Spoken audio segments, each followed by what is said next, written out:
had solid news judgment. He loved being a reporter. He liked being out in the field. John was one of the good guys.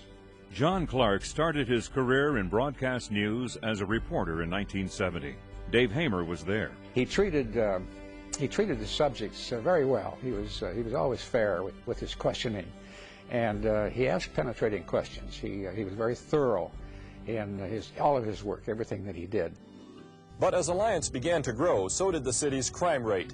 For 13 years, John brought the news home to viewers from in front of the camera, first for KMTV, then WOWT. He went out of his way to make sure the information he was reporting was factual. He verified, he wanted to make sure that as far as he could determine, this was the truthful information that he was giving to the public. And I always admired that about him. He was objective, he was professional, and he was certainly competent at what he was doing. At several stops along the route, including here in Lexington. In 1983, John's next stop took him behind the camera into news management. He took over the role of assistant news director and assignment editor at WOWT. He was probably one of the most detailed, well-organized machines when it came to that in this business. He was very thorough, very meticulous about his job, and expected you as a reporter to deliver. In 1991, John was promoted to news director. At the time, Channel 6 news ratings were at an all-time low, third in the market. John began to build. When John took over the news directorship at Channel 6, he called a staff meeting and he said, "I'm not Steve Murphy, former news director." He said, "I'm John Clark. I'm going to do my best, and I expect every one of you to do your best."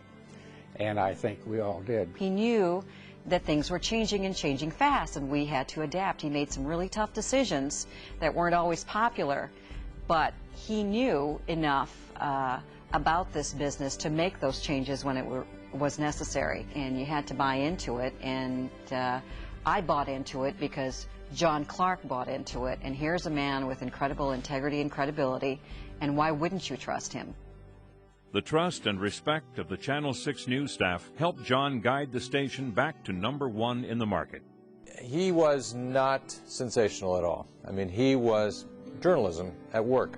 And because he set the tone in the whole newsroom for Channel 6, and because of that, everybody adhered to it, and he made sure everybody did. So that had an effect in the marketplace, I think. It really made Channel 6 very clearly a station that you could trust. In 1997, Channel 6 News won an Emmy for its extended coverage of the October snowstorm. Twice the station won regional Edward R. Murrow Awards for investigative news reporting and won national Murrow for sports reporting. Now, 10 minutes of non-stop news. John was especially proud of the awards, but it was the trust viewers put in Channel 6 News every night that meant much more. John never lost sight of as news director. What was our role in the American society, and what is our job as active members of a free press? And that was always pretty refreshing, especially in a day and age where we deal so much with fluff and stuff and spin and all those kinds of things. John knew what we were here for. What he really taught me is that it's our job to not just somebody says something in your ear and out your mouth it goes, but to really weigh everything and to use that information and to share it in a responsible manner. While John loved the news business, he never lost sight of what was most important, his family. He and his wife Joyce raised 2 sons and became the proud grandparents of the next generation of Clarks. Above all else, John was a good friend and a good, dedicated family man. He was a role model for every single person out there, and he will continue to be that. It was the strength of his family and friends that helped John battle non-Hodgkin's lymphoma for 12 years, a battle he lost in 2007. I have to say that at the very end,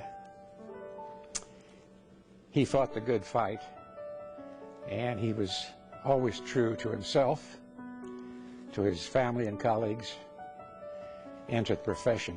I would say that John Clark was the newsroom culture at Channel 6. It didn't happen often. In fact, probably only a couple of times in the 16-plus years that I worked with him as news director.